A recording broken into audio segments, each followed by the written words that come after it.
Bakı Dövlət Universitetinin Hüquq Fakültəsinin 4-cü kurs tələbəsiyəm, prezident təqaüdçüsüyəm və Cambridge Universitetinin Siyasət və Beynəlxalq Araşdırmalar üzrə fəlsəfə magistr proqramına qəbul olmuşam.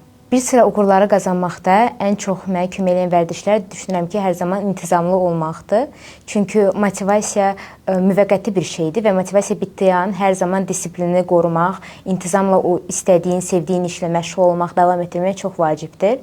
Mənim üçün isə sadəcə disiplinli olmaq deyil, ilk öncə böyük bir inancın olmasıdır. Əgər mən bir şeyə inanaraq ona doğru əzmlə çalışıramsa, düşünürəm ki, ən əsası bir şeyi əldə etmək istəyirəmsə, ona olan istəyimdir və onu əldə etmək üçün əzmlə və səbirlə çalışmağımdır. İnsanın sosial həyatı təbii ki də olmalıdır və mən deyə bilmərəm ki, mən heç bir zaman sosial mediada olmamışam. Çünki mənim üçün akademik həyat sosial həyatla eyni dərəcədə vacibdir. Çünki ən önəmlisi mənim sağlığımdır və sağlığım üçün mənim sosial aktivliyim də çox vacibdir.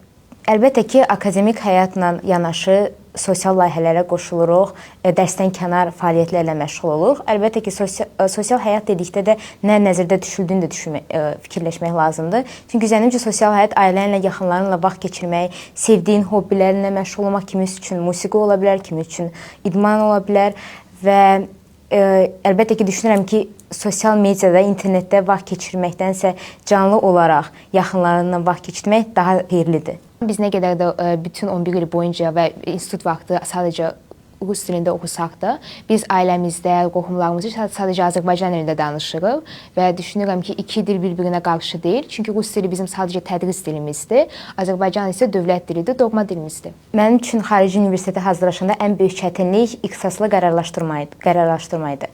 3-cü kursdan bəri araşdırma aparırdım, istədiyim sahə üzrə beynəlxalq hüquq üzrə ixtisaslaşmaq istəyirdim və bunun üçün proqramları araşdırırdım. Düşündüm ki, hüquq bakalavr təhsilim ola-ola sahəmi daha da genişləndirim və siyasət beynəlxalq əlaqələr üzrə proqramlar araşdırırdım. O zaman Cambridge Universitetinin proqramına rast gəldim. Onun haqqında məlumat toplayırdım. Müxtəlif artıq orada tələbə olan gənclərə LinkedIn üzrə yazmışdım, maraqlanırdım. Artıq oranı bitirib karyeralarını quranlara da müraciət eləmişdim. Məlumat toplamaq istəyirdim hər tərəfli. Cambridge Universitetinin özündə supervisor və tutorluq sistemi var. Tələbələrə fərdi yanaşmadır. Xüsusilə də çox gözəl bir təhsil cəmiyyəti formalaşır. Müxtəlif mədəniyyətlərdən, ölkələrdən gələn yüksək potensialı olan tələbələrlə birlikdə oxumaq, fikir mübadiləsi aparmaq məncə çox gözəl bir fürsətdir. İkinci tərəfdən isə bu proqramı sırf onun modullarına görə bəyənmişdim. Gələcəkdə təsir olan tədris keçəcəyim fənlər üzrə. Ona görə mənim proqram həm sistemi, həm tezli dissertasiyanı uyğun olduğunu düşündüm və müraciət elədim. Mənim üçün tam əksinə proqramı seçmək yetərincə asan idi. Çünki mən həmişə düşünürdüm ki, insanların öz haqları var, hüquqları var və onların həm də maddi və mənəvi maraqları var. Ona görə düşündüm ki, hüquq və maliyyə kimi iki vacib sahəni kombinasiya edərək təkmilləşdirə bilərəm.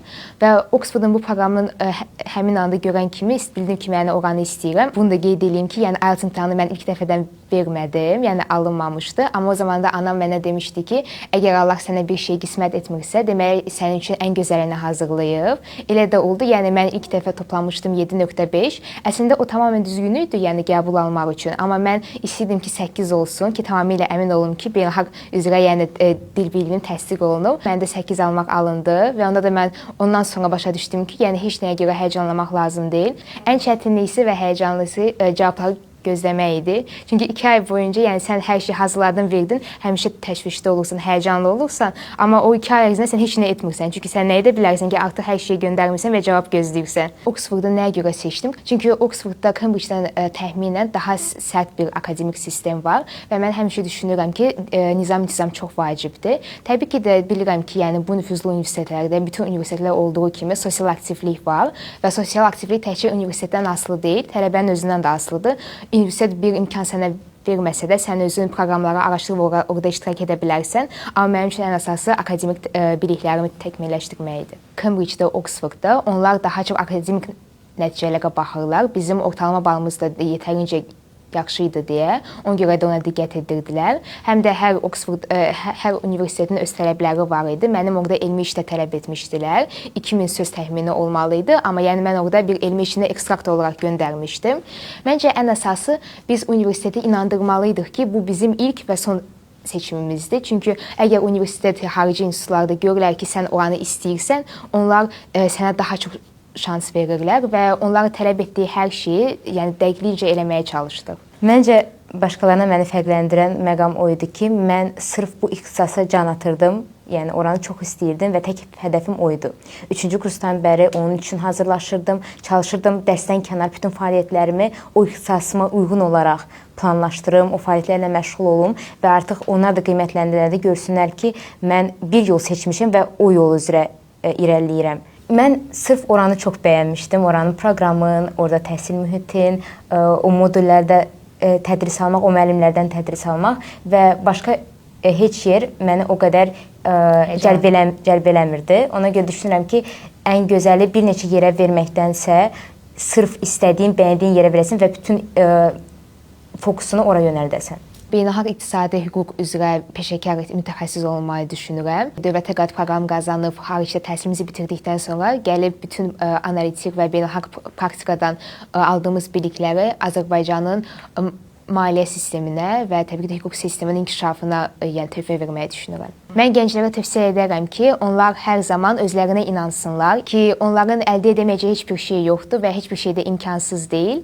Və düşünürəm ki, onlar nə qədər əzmlə və səbrlə çalışsalar, hər şeyin ən gözəlini alacaqlar. İstədiyiniz, sevdiyiniz işi tapasınız, hansı peşə olursa olsun, harda təhsil alırsanız alın.